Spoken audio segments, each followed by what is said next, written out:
On the eve of Napoleon's ascent, France was a nation restless with change, its foundations cracked and reshaped by a decade of revolution. To understand the world that Napoleon would soon attempt to master, one must first look at the ruins and experiments that came before him, at the ancien regime that had governed France for centuries, the explosive energies of the revolution that swept it away, and the uncertain, often chaotic interlude of the Directory that followed. The ancien regime was a world defined by rigid order and hierarchy. Throughout much of the 17th and 18th centuries, France's kings, most famously Louis XIV, ruled as absolute monarchs, their authority justified by divine right. Society was sharply divided into three estates. At the top stood the clergy, a privileged class whose spiritual authority was matched by temporal wealth and power. Next came the nobility, whose ancient titles and landholdings ensured their influence both at court and in the countryside. The third estate, however, comprised the vast majority of the population, everyone from prosperous merchants and lawyers to impoverished peasants and city workers. Under the ancien regime, rights and privileges flowed not from a sense of individual citizenship, but from one's place within these inherited social institutions. The king stood above all, but the clergy and nobility were bound to him by a web of tradition and mutual interest, while the third estate bore the brunt of taxation and had little say in governance. This system, seemingly immutable, was not only inequitable, but also increasingly fragile. By the late 18th century, economic crisis loomed. Years of costly wars and royal extravagance had left the treasury depleted. Meanwhile, the privileges of the aristocracy and clergy became ever more resented by the common people, who struggled under the weight of taxes and rising food prices. As the social contract frayed, ideas from the Enlightenment championing reason, equality, and the rights of man spread through salons and pamphlets, challenging the legitimacy of the old order. The spark came in 1789, when King Louis XVI, desperate to address the fiscal crisis, summoned the Estates General, an assembly representing all three estates. This moment quickly became a turning point. The Third Estate, frustrated by its lack of real influence, broke away and declared itself the National Assembly, asserting the sovereignty of the people. The storming of the Bastille soon followed, a symbol of royal power falling to the hands of the Parisian crowd. In its earliest days, the revolution was a tidal wave sweeping away the structures of privilege. The old monarchy, the feudal rights of the nobility, and the privileges of the clergy were abolished or drastically curtailed. In 1790, during the early years of the revolution, France was reorganized into departments, replacing the old provinces. This new administrative structure was intended to promote equality and efficient governance. Later, in 1800, Napoleon established the system of prefects to govern these departments, further centralizing authority. Yet the revolution was not a single, unified movement. It was a cascade of crises, shifting alliances, and surges of radicalism. The initial promise of constitutional monarchy gave way to the more radical republic, and then to the violence of the Reign of Terror. War raged both within and beyond France's borders, as foreign monarchies sought to crush the revolution, and royalist and radical factions struggled for dominance at home. Economic hardship was nearly constant, exacerbated by war, internal strife, and poor harvests. Rationing became a fact of life, especially as the British blockade choked off vital imports. The revolution's embrace of centralized, efficient government, an ideal inspired by Enlightenment thinkers, was often at odds with the realities of chaos and emergency. By 1795, after years of turmoil, France sought stability in a new constitution and a new form of government, the Directory. This executive body, established by the Constitution of 1795, was meant to restore order by balancing the excesses of radical democracy and authoritarian rule. The Directory was structured to prevent any single individual or faction from gaining too much power, relying instead on collective leadership and a complex bureaucracy. In theory, it was a government of laws and moderate republicanism. In practice, the Directory proved to be a regime marked by instability and corruption. Its legitimacy was undermined from the start by the sheer exhaustion of the French people and by mounting economic woes. The Directory inherited a country still reeling from debt and inflation. In 1797, the government defaulted on much of its debt, paying creditors only a third of what they were owed. Rationing persisted, and the specter of hunger haunted city streets and rural villages alike. The Directory struggled to maintain its grip on power, depending increasingly on the army to quell unrest and enforce its decrees. Politically, the regime was beset from all sides. Royalists who wished to restore the monarchy conspired against the government, while radical Jacobins accused the Directory of betraying the revolution's ideals. Corruption was rampant, and the government's inability to secure either economic recovery or lasting peace eroded public support. The Directory's reliance on the military was a double-edged sword. It provided short-term stability but also paved the way for ambitious generals to gain influence. As the decade drew to a close, the weaknesses of the Directory became ever more apparent. The government's failure to deliver peace or the rule of law, its dependence on force, and its inability to address the underlying social and economic challenges all contributed to a growing sense of crisis. The ideals that had animated the early revolution were now clouded by cynicism and fatigue. The bureaucracy, expanded and reformed in the name of efficiency, was often seen as remote and ineffective. It was into this atmosphere of uncertainty, disappointment, and longing for order that Napoleon Bonaparte stepped. The collapse of the Directory, precipitated by political intrigue, economic distress, and lack of popular support, opened the door for a new kind of rule. The revolution had swept away the ancien regime and attempted to build something new in its place, but the structures it created proved unstable. The resulting vacuum, historians agree, set the stage for the emergence of the Napoleonic State, a regime that would seek to reconcile the revolutionary legacy of equality and centralized authority with the promise of stability and national glory. Thus, the foundations of power in France before Napoleon were laid on centuries of tradition, shattered by revolution and rebuilt in the crucible of crisis.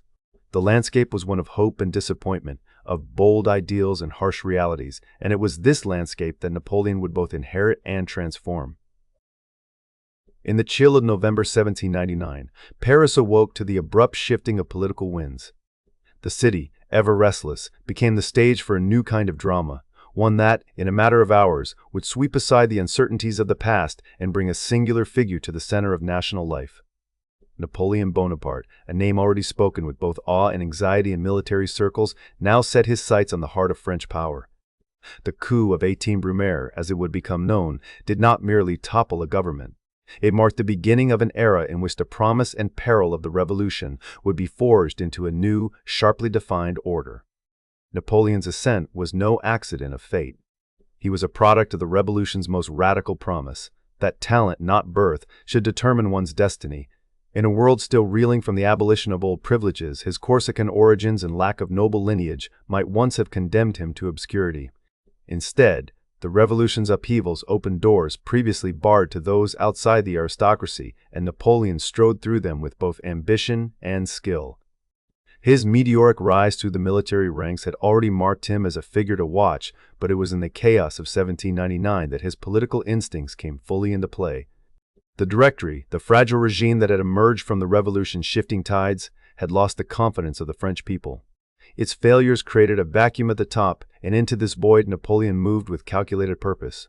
The coup itself unfolded swiftly. With the support of key allies and his brother Lucien, Napoleon maneuvered the legislative councils into submission. Soldiers filled the corridors of power, but there was little bloodshed. The transfer of authority was as much psychological as physical. By the end of the day, the Directory had crumbled, and a new structure emerged, the consulate.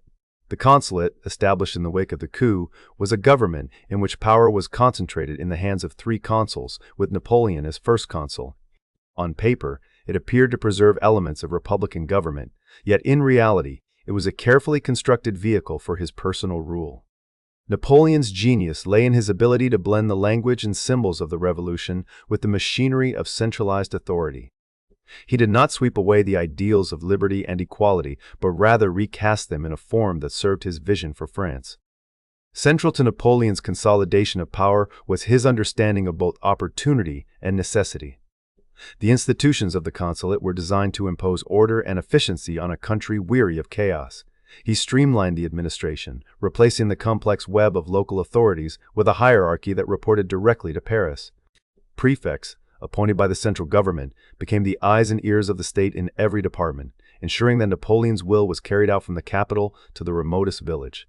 This administrative framework laid the groundwork for what would become the Napoleonic State, highly centralized, tightly controlled, and, above all, responsive to the directives of a single leader. Napoleon's reforms extended beyond the administrative machinery. He sought to stabilize society by reconciling with powerful interests that had been cast adrift in the storms of revolution. The Concordat with the Catholic Church, for example, restored a measure of religious peace without ceding ultimate authority. Landowners, who had benefited from the redistribution of property during the Revolution, found in Napoleon a guarantor of their gains. By securing the loyalty of these groups, he insulated his regime from the counter-revolutionary threats that had haunted previous governments. Yet Napoleon's authority was not secured by compromise alone. He was acutely aware of the need to legitimize his rule in the eyes of the French people. A series of carefully orchestrated plebiscites gave the appearance of popular consent, while the state-controlled press shaped public opinion. The consulate's constitution, drafted under his watchful eye, concentrated executive power in the hands of the first consul, reducing the legislative bodies to largely consultative roles. The message was unmistakable. France was to be governed by a single, decisive will. The period of the consulate was marked by a flurry of legislative and institutional innovation. The Napoleonic Code, perhaps the most enduring of his domestic achievements, sought to codify the gains of the revolution while imposing clarity and uniformity on the law. Property rights were safeguarded, civil liberties defined, and the principle of equality before the law was enshrined. This code would become a model for legal systems across Europe, a testament to Napoleon's ambition to reshape not only France, but the broader continent. Despite these reforms, the transition from revolutionary government to Napoleonic rule was not without its tensions. Some contemporaries, and many later historians, have noted the irony of a regime born of revolution evolving into a form of dictatorship. Napoleon justified his concentration of power as necessary for stability and progress, arguing that only a strong hand could rescue France from years of disorder. For many, he represented the fulfillment of the revolution's ideals: liberty, equality, merit embodied in a single extraordinary individual. For others, his rule marked the end of true republicanism and the birth of a new, more centralized autocracy. As the consulate gave way to empire, Napoleon's ambitions grew ever more expansive. In 1804, he crowned himself Emperor of the French, a moment that symbolized both a break with the revolutionary past and the culmination of his drive for absolute authority. The coronation was as much a political act as a personal triumph, reinforcing his message that France's salvation and greatness depended on his leadership. The Napoleonic State, forged in the aftermath of revolution and civil strife, now stood as a model of centralized power, efficient, disciplined, and relentlessly modern. Through these mechanisms, Napoleon not only seized the state but remade it in his image. The legacy of his rule would echo through the institutions he built: a bureaucracy capable of governing a vast and diverse nation, a legal code that enshrined revolutionary principles in enduring form, and a sense of national unity forged in the crucible of both war and reform.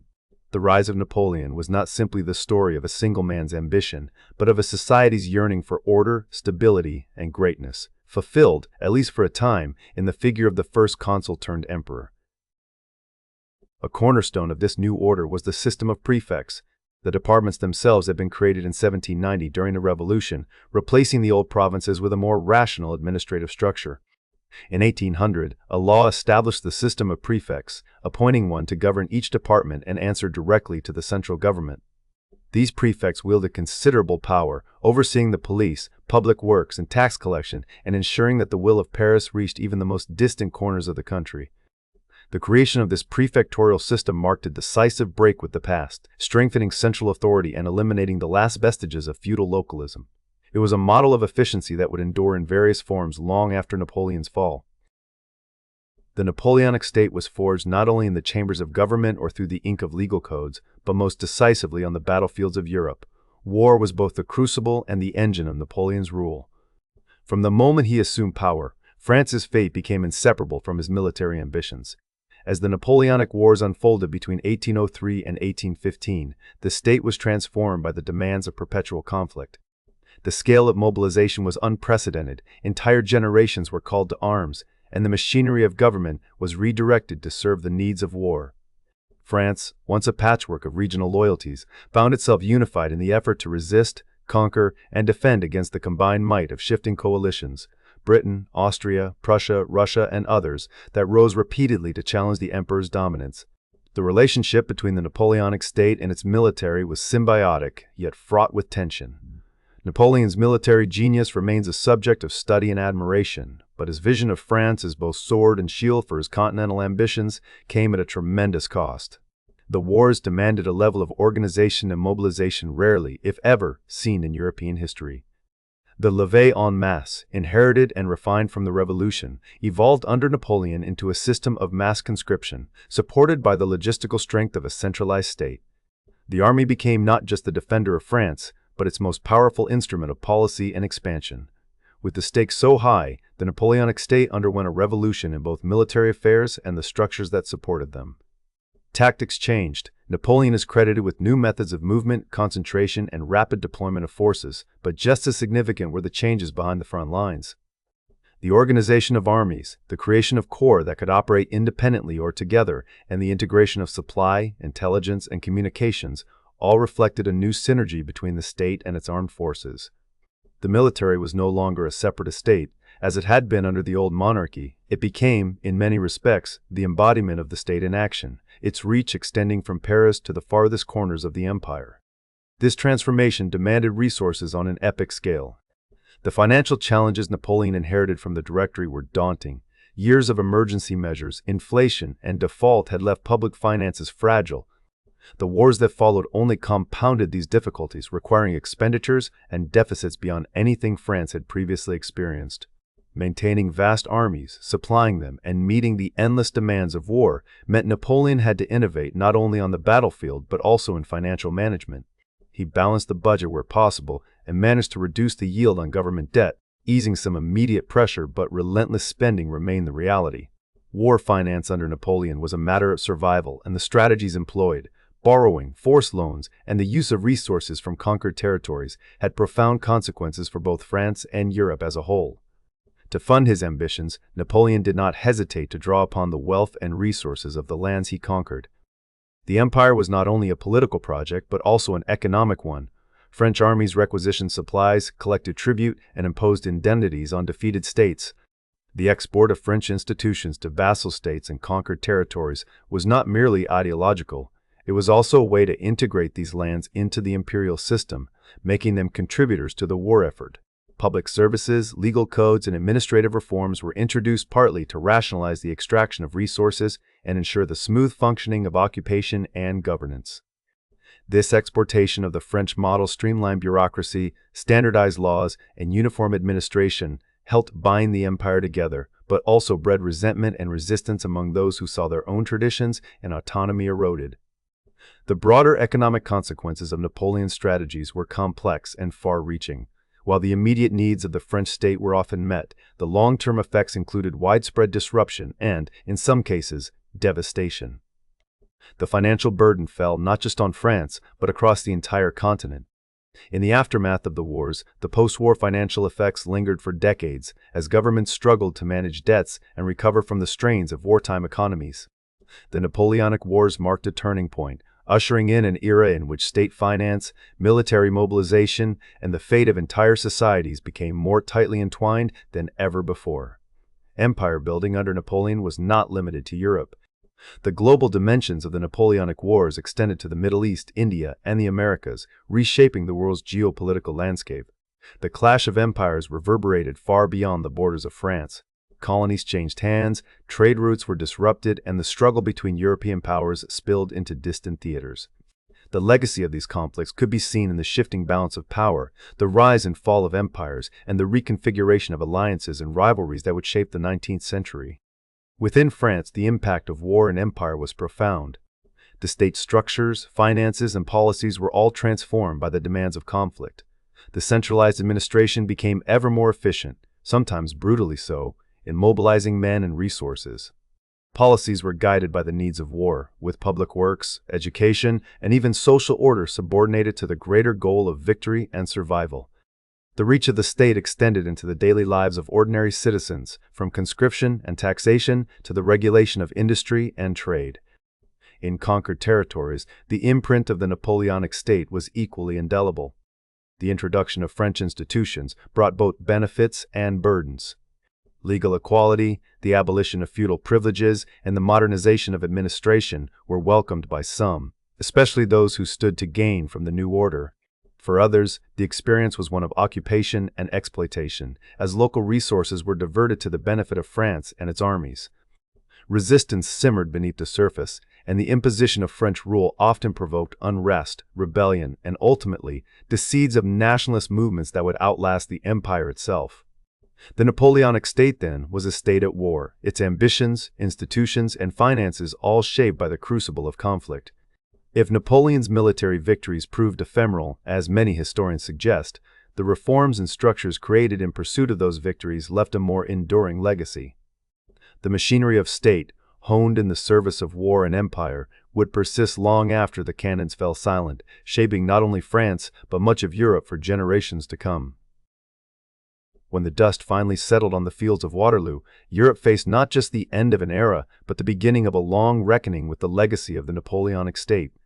The Bourbon Restoration in France, which followed the collapse of Napoleon's rule, might have seemed at first to erase the tumultuous years of revolution and empire. Kings returned to their thrones, old titles resurfaced, and the trappings of monarchy were reinstated with ceremonial flourish. Yet beneath the surface, the world the Bourbons inherited bore little resemblance to the ancien regime they hoped to revive. Napoleon had not only redrawn the map of Europe, but had also permanently reshaped its institutions, laws, and political expectations. The immediate aftermath of Napoleon's fall was marked by efforts to restore the old order. The Congress of Vienna convened in 1814 and 1815, bringing together diplomats and monarchs determined to reverse the revolutionary and Napoleonic disruptions. Boundaries were redrawn, territories exchanged, and monarchies restored in a sweeping attempt to stabilize the continent. Yet, despite the formal return of kings and the rhetoric of legitimacy, the reforms introduced under Napoleon proved remarkably resilient. Many of the administrative structures, legal codes, and social changes established during his reign survived the return of the Bourbons and, in some cases, became the foundation for the modern European state. Among Napoleon's most enduring contributions was the Napoleonic Code, a civil code that outlasted its creator and continued to shape societies far beyond France's borders. In France itself, the code was not only retained, but became the bedrock of the legal system, regularly amended yet seldom fundamentally altered. The principles of equality before the law, the sanctity of private property, and the rational organization of contracts and rights persisted even as political regimes rose and fell. This remarkable staying power speaks to the code's clarity, its practicality, and its resonance with a society long weary of arbitrary privilege and legal confusion. The influence of the Napoleonic Code radiated outward, touching much of continental Europe and even crossing oceans. In the aftermath of Napoleon's defeat, the code was adopted or adapted in regions as diverse as Italy, the Netherlands, and parts of Latin America. It marked the definitive end of feudalism in many places and, crucially, contributed to the liberation of serfs in lands that had long resisted change. In this way, the code did more than standardize laws. It accelerated the decline of medieval social structures and heralded the rise of modern citizenship. Legal scholars and historians acknowledge that, for all its flaws and limitations, the code's rational, accessible approach to law inspired generations of reformers and became a template for civil legislation worldwide. Yet the legacy of the Napoleonic State extended well beyond legal reform. The administrative apparatus Napoleon built, characterized by centralized authority, professional bureaucracy, and standardized governance, proved too effective for later rulers to abandon. Even after the restoration of monarchy, the new kings relied on the same core of officials, the same efficient tax systems, and the same rational divisions of territory that Napoleon had established. The prefects, the councils, and the civil servants, once instruments of imperial control, became the very skeleton of the restored regime. In effect, the machinery of state that Napoleon had designed to serve his own purposes outlived him, binding France together with a cohesion that earlier monarchs had only dreamed of. Across the continent, the Napoleonic experience left an ambiguous but inescapable legacy for state building and nation formation. In the lands that had been under French rule or influence, the old patchwork of feudal jurisdictions, privileges, and local customs was swept away, replaced by a vision of unified, rational governance. Some of these changes were rolled back after 1815, but many endured, laying the groundwork for the emergence of modern nation-states. The process was not uniform, nor was it without resistance. In some areas, the imposition of French models led to nationalist backlash and a longing for pre-revolutionary traditions. In others, the Napoleonic reforms became a catalyst for liberal and unification movements that would shape the 19th century. The fate of Napoleon's reforms in France illustrates both the achievements and the limitations of his state-building project.